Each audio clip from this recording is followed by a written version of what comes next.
Welcome to The Explainer, where we break down the big trends shaping our world.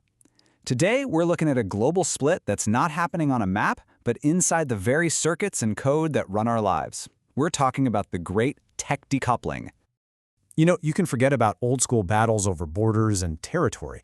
The new global competition is being fought with silicon and software, and it's forcing what people are calling a great decoupling between the world's two biggest economies. So, how in the world did this all start?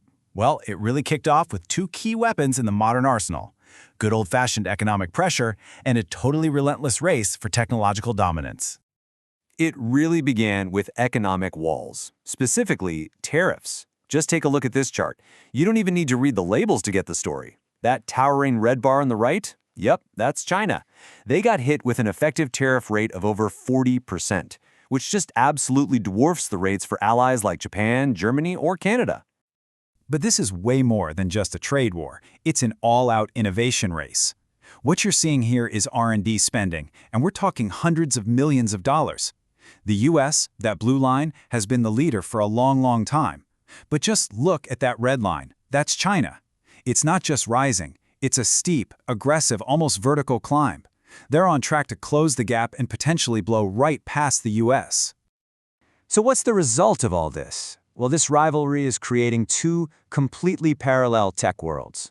On one side, you've got the blue supply chain, which is led by the US, and it's all about maintaining its leadership in AI.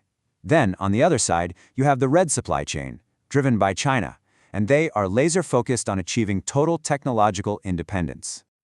Now, this kind of global reshuffling, it creates a ton of disruption, for sure. But, it also creates some really unexpected winners. So who actually benefits in a scenario like this? Well, let's zoom in on one economy that finds itself at the absolute heart of this new tech Cold War: Taiwan.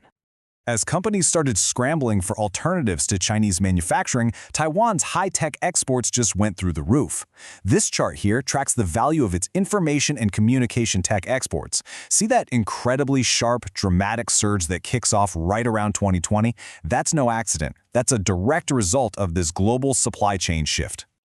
And this has led to a really historic shift. For decades, South Korea, represented by that blue line, has been the dominant export powerhouse in the region. But look at what's happened just recently.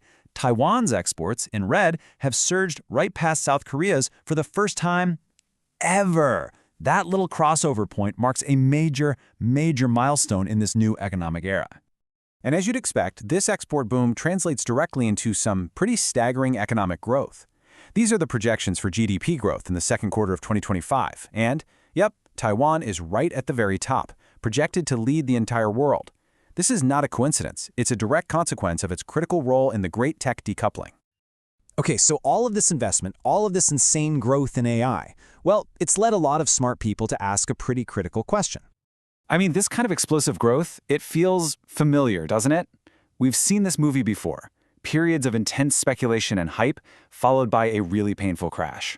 So, to figure out if this time is actually different, we need to take a look at the bubbles of the past. All right, on the left, this chart basically maps out the greatest hits of historical asset bubbles. We're talking everything from the Dutch tulip mania in the 1630s all the way to the dot-com bubble in 2000. Now, look to the right. You see the projected growth for the AI market. The shapes of those curves are, well, they're eerily similar. It's pretty easy to see why people are starting to get nervous. But here's the thing. Not all bubbles are created equal. The key difference, the thing that really matters, is what gets left behind after the whole thing pops. A good bubble ends up funding the creation of valuable, lasting infrastructure. A bad bubble just leaves behind a whole lot of debt and not much else. Just think about the dot-com bust. This chart shows that stock bubbles built without a ton of debt, what economists would call unleveraged bubbles, have a much smaller impact on the economy after they burst. Why? Because even after the crash, all of that irrational investment left behind something incredibly real and valuable: the foundational infrastructure of the modern internet. And that brings us to the tangible stuff being built today, the actual physical foundation of the AI era. The guiding principle for all of this new infrastructure is a concept that Microsoft calls fungibility. It's about building data centers that are flexible and adaptable, so you're not locked into one company's AI models or one specific kind of computer chip. It's about building for the long haul. But let's be honest, building this future is incredibly challenging.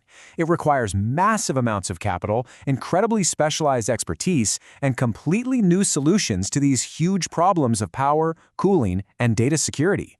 This is not a simple task by any stretch. Ultimately, it all comes down to the hardware. Powerful, modular servers just like these are the literal building blocks of our AI future. This is the valuable infrastructure being created right now, the foundation that will hopefully make this a good bubble. And so, we're left with a final and pretty critical question. As these two parallel AI worlds, the blue and the red, race to build their separate foundations, which one is going to prove to be stronger?